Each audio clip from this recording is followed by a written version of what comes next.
From palace to battlefield, Crown Prince Christian's first step into military leadership. Welcome to B News. What happens when the next king of Denmark trades his royal suits for a military uniform? Today, August 13, 2025, marks a turning point in Danish history as Crown Prince Christian, the 19-year-old heir to the throne, embarks on his first official lieutenant training course. This is not just a military assignment, it's a defining moment that blends centuries of royal tradition with the modern responsibilities of leadership. But beyond the ceremonial salutes and official photographs lies a deeper story of preparation, public expectation, and the immense pressure of living up to a royal legacy that has been forged over generations. Before we continue, if you love exclusive royal updates, fascinating behind-the-scenes stories, and in-depth coverage of Europe's most famous monarchies, don't forget to like this video, subscribe to B News, and hit the notification bell so you never miss a moment of royal history in the making. For many Danes, the image of Prince Christian in military attire signals something powerful. The future king is learning the discipline, strategy, and leadership skills that will shape his reign. The Danish monarchy has long maintained strong ties with the armed forces, not merely as a matter of tradition, but as a way to ensure its leaders understand the meaning of service. Queen Margrethe II, who abdicated earlier this year, often spoke about the value of military training in building resilience and character. King Frederik X himself served in the Royal Danish Navy's elite Frogman Corps, one of the most physically and mentally demanding special forces units in the world. Now, the responsibility to uphold that legacy has passed to Prince Christian, and the stakes have never been higher. The lieutenant training course is no simple orientation. Over the coming months, Christian will be expected to undergo rigorous physical conditioning, tactical education, and leadership exercises that simulate real-world military challenges. This isn't a symbolic tour, it's an intense program that will test his mental focus, decision-making ability, and adaptability under pressure. In a way, the course mirrors the role he will one day play as king, navigating crises, making critical decisions under stress, and earning the respect of those he leads. Observers say this training will be pivotal not only for Christian's public image but also for his personal development. Public reaction in Denmark has been overwhelmingly positive. Social media has been flooded with supportive messages praising the young prince for embracing the challenge. Many are already drawing comparisons between Christian and his father at the same age, noting the similarities in their sense of duty and quiet determination. However, not everyone views the move without skepticism.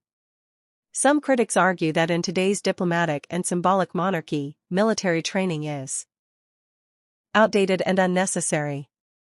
They question whether such preparation truly equips a royal heir for the political, social, and environmental issues that dominate modern governance. Yet history suggests otherwise. Throughout Europe, royal heirs have often gained credibility by serving in the armed forces. From King Charles III's naval experience in the UK to King Felipe VI's training in Spain's armed forces, these formative years have given monarchs the confidence and authority to lead in complex situations. For Christian, this isn't just about personal growth, it's about sending a clear message to Denmark and the world: he is ready to take responsibility. Behind palace walls, Queen Mary has reportedly been both proud and emotional about her son's decision. Known for her protective nature, she understands the demands and risks of military life. Her role during this period will be crucial, offering both moral support and guidance as Christian navigates the intense challenges ahead. Sources close to the royal household say she has been involved in discussions about balancing his military commitments with his royal duties, ensuring he remains visible to the public even while immersed in training. The coming weeks will be closely watched. Every appearance, every photograph, every statement from the palace will be dissected by the media. Royal watchers will be looking for signs of how Christian is adapting: his posture in uniform, his interactions with fellow trainees, his expressions during official inspections. These details, seemingly small, can greatly influence public perception. What makes this moment especially significant is the timing. Denmark is still adjusting to the transition from Queen Margrethe II to King Frederik X. The monarchy's stability, while strong, depends heavily on the next generation's ability to inspire trust and unity. By stepping into the military environment so soon after the royal shift, Prince Christian is showing that he understands the gravity of his future responsibilities. But beyond the symbolism, there's also a personal story here, a young man who has grown up under the watchful eye of the world, now stepping out of the shadow of his parents to prove himself on his own terms. While his royal birth guarantees him a title, it does not guarantee him the respect of his people. That must be earned, and the lieutenant training course is his first real chance to do so. Internationally, Christian's move has sparked interest. Military commentators have noted that few royal heirs in the 21st century take such a direct, demanding route. In an age when many public figures avoid hardship, his willingness to undergo this training is being hailed as a refreshing display of humility and commitment. In Denmark, this decision is also resonating with the armed forces themselves. Soldiers and officers see it as a gesture of solidarity, a future king willing to walk in their boots, understand their challenges, and share in their discipline. That connection could prove invaluable during his reign, fostering a genuine bond between the monarchy and the military. And yet, with every step Christian takes, the pressure will only grow.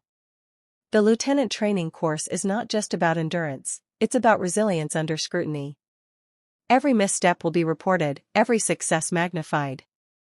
In many ways, it's a high-stakes test of his ability to perform under the kind of attention only a royal can attract. In the end, what matters most is how this experience shapes him as a leader. Will he emerge from the course more disciplined, more decisive, more confident? Or will the pressure weigh heavily on him, casting doubt on his readiness to take the throne? Only time will tell, but one thing is certain, today marks the beginning of a new chapter in Denmark's royal history, one that could define the monarchy for decades to come. So, what do you think? Will Prince Christian's military training forge him into the strong and capable leader Denmark needs, or will the weight of royal expectations prove too heavy to carry?